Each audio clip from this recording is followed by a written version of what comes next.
From Magnum PI to Blue Bloods and more, actor Tom Selleck has ascended to heights he never imagined.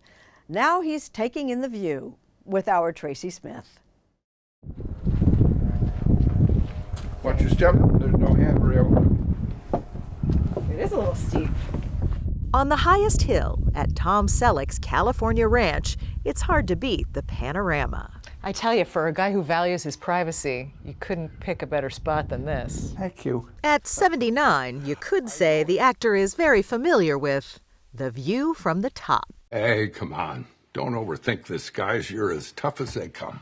For the past 14 years, Selleck has starred in the hit CBS show Blue Bloods as the head of the NYPD and the head of a strong and often headstrong family. I knew that you and Dad would be for that rule, even if it wasn't actually a rule.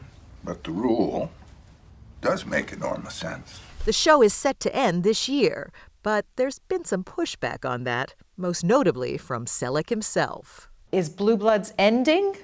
Well, that's a good question. I will continue to think that CBS will come to their senses. We're the third highest scripted show in all of broadcast. We're winning the night. All the cast wants to come back.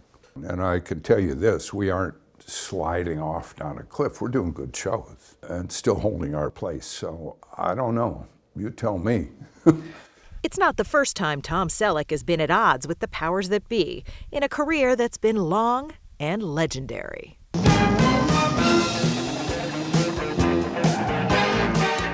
In his most famous role in the 80s, the character Thomas Magnum wore a Detroit Tigers baseball cap. That's a nod to the town in which Tom Selleck himself was born.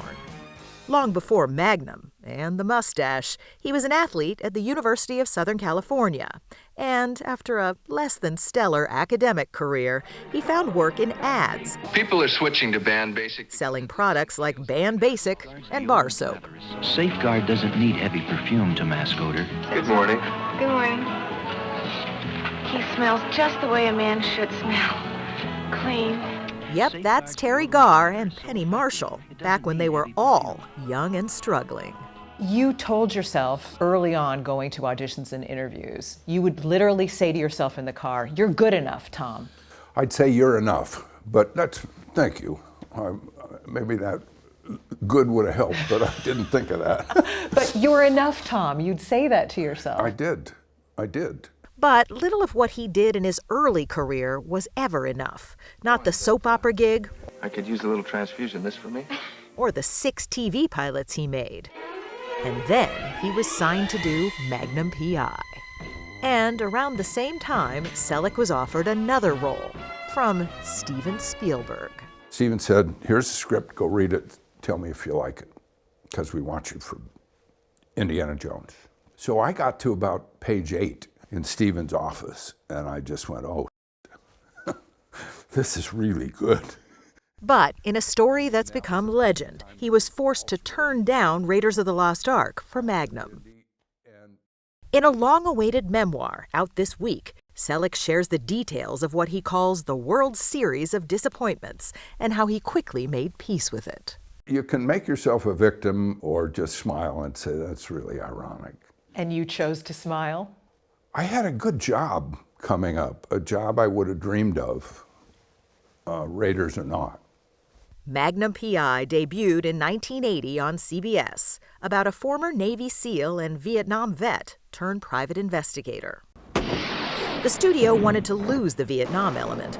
Back then, the wounds of the war were still fresh, but Selleck and his producer fought hard to keep it in, and the show was a hit. Among its biggest fans, Frank Sinatra, who once told Magnum co-star Larry Manetti that he'd like to be on the show. And Larry comes to me and says, Frank wants to do the show.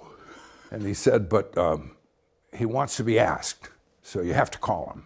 And he wanted to do it right away. So I said, well, we're going to have to write it for you. What do you want to do? He said, oh, I don't care, just make sure I get to beat somebody up. That was his condition. Yeah, well, that's Frank. Rohini!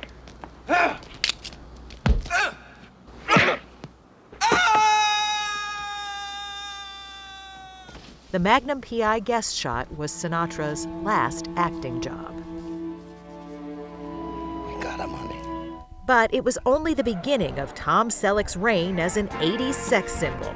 That smile, that swagger, that mustache.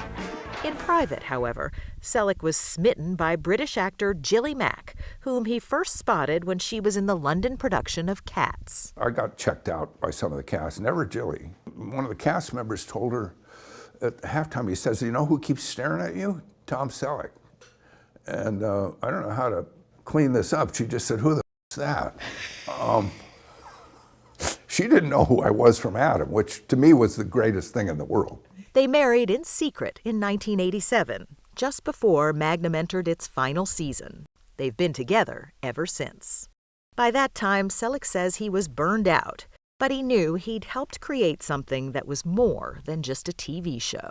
When Magnum ended, we got a call from the Smithsonian, and they said, "We want to honor Magnum. We need some artifacts," and they took my hat and the ring I wore, the team ring in Vietnam, and my Hawaiian shirt, the red one. And we went back there and they read the citation. They gave us credit for being the first show that showed Vietnam veterans in a positive light. So the fight was worth it. He said it was for him. These days, he spends most of his non-working time on his ranch, and it's not hard to see why. You know, hopefully I'll keep working enough to hold on to the place. Seriously, that's an issue? If you stopped It's working? always an issue. If I stop working, yeah. Am I set for life? Yeah, but maybe not on a 63-acre ranch. Happily, he likes his job. And after 60 years in front of the camera, Tom Selleck knows he's enough. So bigger picture, when you look down the road, what do you see? Hopefully work. As an actor, you never lose, I don't lose anyway, in the sense that every time I finish a job, it's my last job. Do you still have that sense? I like the fact that there's no excuses. You just go to work and you do the work. And I have a lot of reverence for what I call the work.